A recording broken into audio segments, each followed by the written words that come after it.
بسم الله الرحمن الرحيم الحمد لله وحده لا شريك له وأشهد أن لا إله إلا الله وحده لا شريك له وأشهد أن محمدا عبده ورسوله صلى الله عليه وعلى آله وصحبه وسلم تسليما كثيرا ما بعد.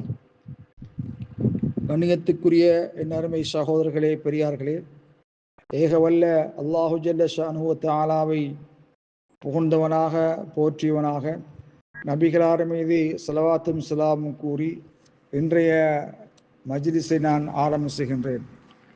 கண்ணியத்துக்குரிய சகோதரர்களே, ஒருவர் முன்வைத்த கேள்வி, எனது மகன், அவனுடைய வயது 11, சுபஹ் தொழுகைக்காக ஜமாத்துடன் தொழுவதற்கு அவரை வெளிப்பாட்டி அழைத்துச் செல்வது என் மீது கடமையாகுமா, அல்லது குலூகுடைய வயது 15 அடையும் வரை நான் அவரை விட்டுவிடுவது சம்பந்தமாக, குறிப்பாக குழந்தைகளை வெளிப்பாட்டுவதில் பல அசௌகரியங்களை, கஷ்டங்களை, சிரமங்களை நான் எதிர்நோக்குகின்றேன் என்று ஒருத்தர் கேட்கின்றார்.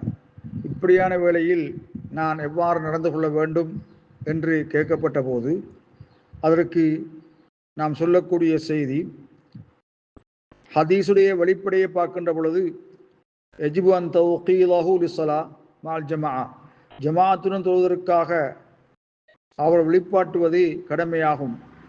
ஏனென்றால் நபி அலைஹிஸ்ஸலாத்து வஸ்ஸலாம் அவர்கள் குறிப்பிட்டிருக்கிறார்கள், முரு அபுனாஅக்கும் பிஸ்ஸலா லிஸப்இன் வத்ரிபூஹும் அலைஹா லிஅஷ்ரின், உங்களுடைய பிள்ளைகள் 7 வயதை அடைந்தால் தொழும்படி ஏவுங்கள், அவர்கள் 10 வயதை அடைந்தால் தொழாத போது அவர்களை நீங்கள் அடியுங்கள் என்று நபி அலைஹிஸ்ஸலாத்து வஸ்ஸலாம் கூறிய ஹதீஸ் அபுதாவுதில் அஸ்ஸலா என்ற அத்தியாயத்திலே பதிவு செய்யப்பட்டிருக்கிறது.